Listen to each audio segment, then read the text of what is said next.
ഹരേ കൃഷ്ണ. ഇനി നമുക്ക് 38ാമത്തെ ശ്ലോകം നോക്കാം. ഈ ഒരു ശ്ലോകത്തോടു കൂടി ആ നളകൂപര മണിഗ്രീവന്മാരുടെ സ്തുതി ഇവിടെ കഴിയുകയാണ്.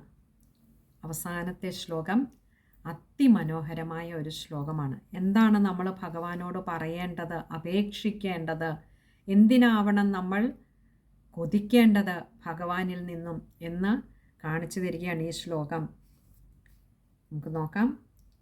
വാണീ ഗുണാനുകഥനേ ശ്രവണൗ കഥായാം ഹസ്തൗ ച കർമ്മസു മനസ്തവ പാദയോർന്ന സ്മൃത്യാം ശിരസ്തവ നിവാസ ജഗത് പ്രണാമേ ദൃഷ്ടിഃ സദാം ദർശനേസ്തു ഭവത്തനൂനാം. ദൃഷ്ടിഃ സദാം ദർശനേസ്തു ഭവത്തനൂനാം. സർവത്ര ഗോവിന്ദനാമ സങ്കീർത്തനം. ഗോവിന്ദ ഹരി ഗോവിന്ദ. വാണി ഗുണാനുകഥനെ ശ്രവണൗ കഥായാം. വാണി എന്ന് പറഞ്ഞാൽ വാക്ക്. ഗുണാനുകഥനെ ഗുണങ്ങളെ അനുകഥനം ചെയ്യുന്നതിന്, ഗുണങ്ങളെ കീർത്തിക്കുന്നതിനും. ശ്രവണൗ കഥായാം. ശ്രവണൗ എൻ്റെ കാതുകൾ. കഥായാം അങ്ങയുടെ കഥയിലും. ഹസ്തൗ ച കർമ്മസു മനസ്തവ പാദയോർന്നഃ. ഹസ്തൗ കൈകളാകട്ടെ. കർമ്മസു പ്രവൃത്തിയിലും. മനസ്തവ പാദയോർന്നഃ മനഃ തവ പാദയോഹോ ന. ഇങ്ങനെ ഇത്രയും വാക്കുകൾ ചേരുന്നതാണ് മനസ്തവ പാദയോർന്നഃ. മനഃ എന്ന് പറഞ്ഞാൽ മനസ്സ്. തവ അങ്ങയുടെ. പാദയോഹോ പാദങ്ങളുടെ. നഹ എന്ന് പറഞ്ഞാൽ ഞങ്ങളുടെ. സ്മൃത്യാം സ്മരണയിലും. ശിരസ്തവ നിവാസ ജഗത് പ്രണാമേ. ശിരഹ തവ. ശിരഹ എന്ന് പറഞ്ഞാൽ ശിരസ്. തവ അങ്ങയുടെ. നിവാസ ജഗത് പ്രണാമേ. നിവാസ ജഗത്ത് അങ്ങയുടെ വാസസ്ഥാനമായ ഈ ജഗത്തിൽ. അപ്പോൾ അങ്ങ് ഭൂമി ഈ വിശ്വത്തിലെമ്പാടും നിറഞ്ഞു നിൽക്കും.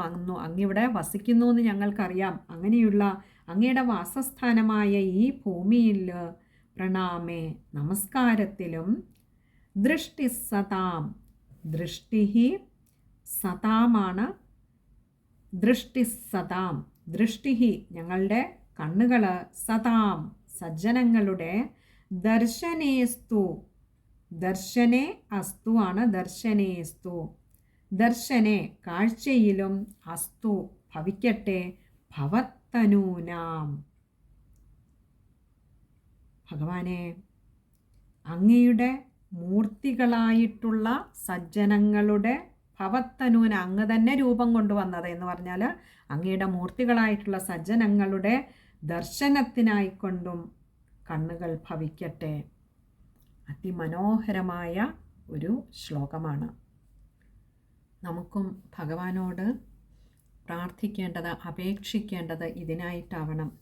ഇവിടെ എന്താ നളകൂപര മണിഗ്രീവന്മാർ പറഞ്ഞത്?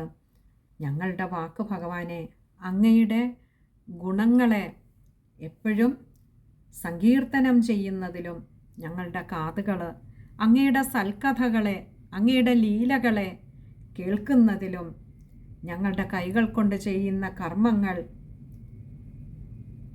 അങ്ങയ്ക്ക് വേണ്ടിയുള്ള ദാസ്യപ്രവർത്തികളായി മാറണമേ. ഞങ്ങളുടെ മനസ്സ് അങ്ങയുടെ തൃപ്പാദത്തിൻ്റെ സ്മരണയിൽ, ആ ചെന്തളിരടി ഇണകളുടെ സ്മരണയിലും. ഞങ്ങളുടെ ശിരസ് അങ്ങയുടെ വാസസ്ഥാനമായിട്ടുള്ള ഈ ഭൂമിയെ അല്ലെങ്കിൽ ഈ ലോകത്തെ നമസ്കരിക്കുന്നതിലും.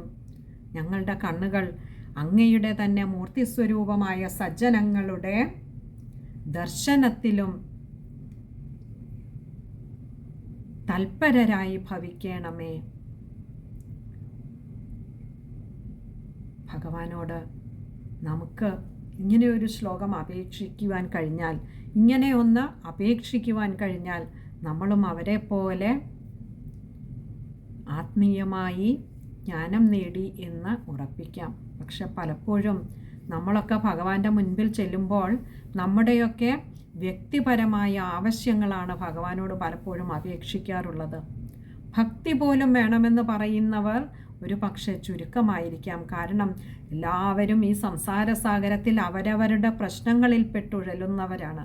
അപ്പോൾ ആ പ്രശ്നങ്ങളിൽ നിന്നൊരു മുക്തി, അതേപോലെ ആ പ്രശ്നങ്ങളിൽ നിന്നും രക്ഷ നേടിയിട്ട് ഭഗവാനെ അവരവരുടെ ആഗ്രഹങ്ങൾക്കനുസരിച്ചുള്ള ആവശ്യങ്ങളാണ് ഭഗവാനോട് അപേക്ഷിക്കുന്നത്. ഇവിടെയാകട്ടെ നളകൂപര മണിഗ്രീവന്മാർ അപേക്ഷിച്ചത് എല്ലാം ഉണ്ടായിട്ടും,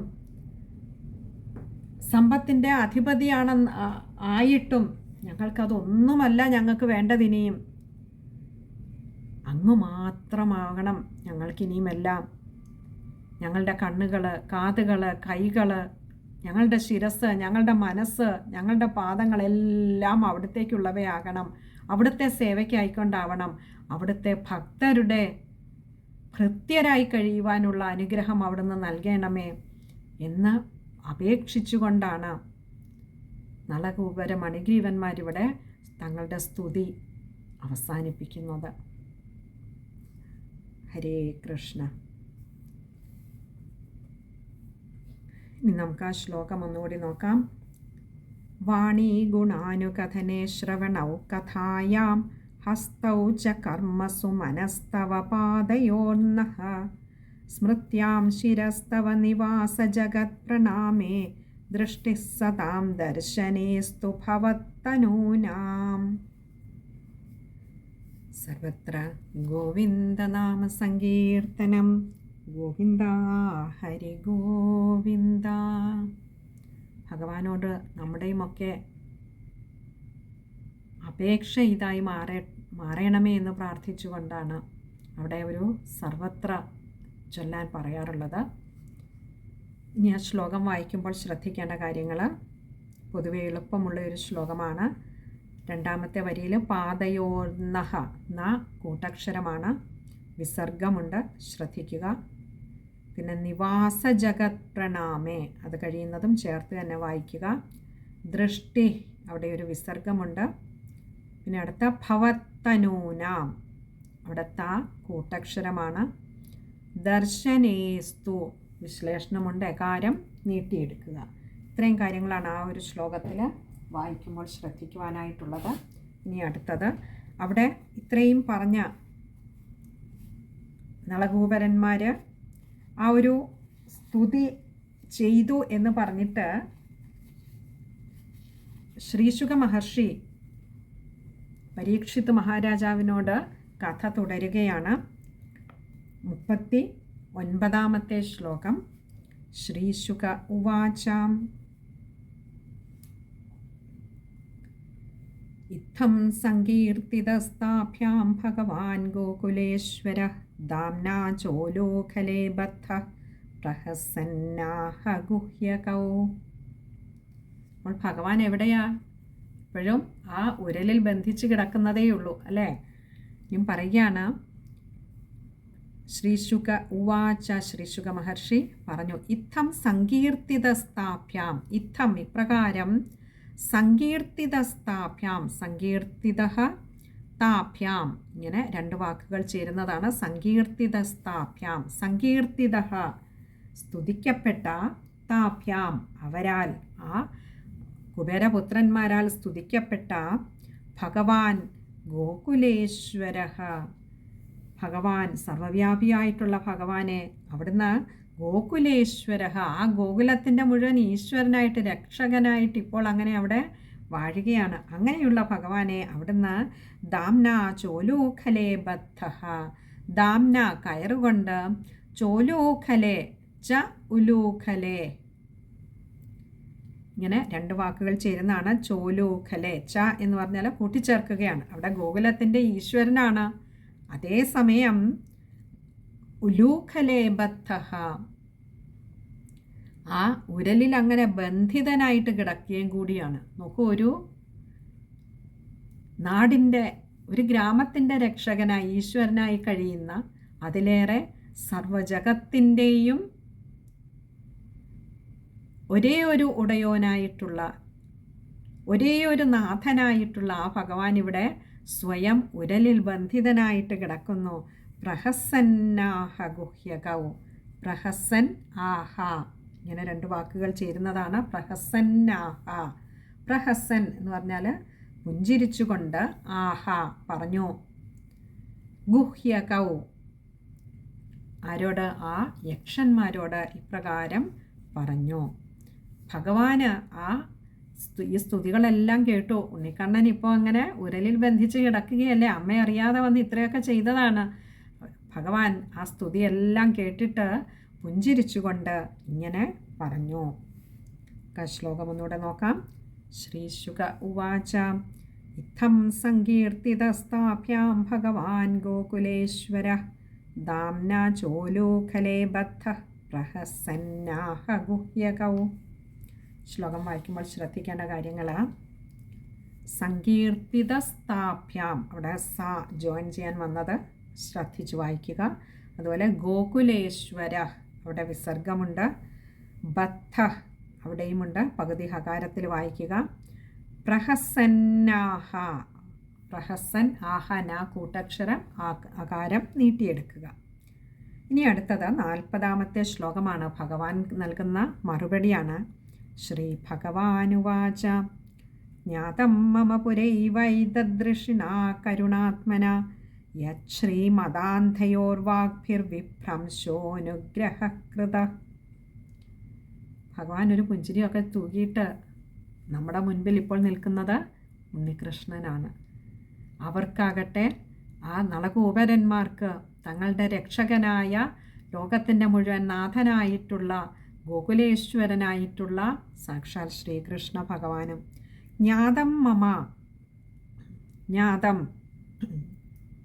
എന്ന് പറഞ്ഞാൽ എനിക്ക് അറിയാവുന്നതാണ്. മമ എന്ന് പറഞ്ഞാൽ എനിക്ക് അറിയാവുന്നതാണ്. പുരൈവൈതദൃഷിണ, പുരാ ഏവ,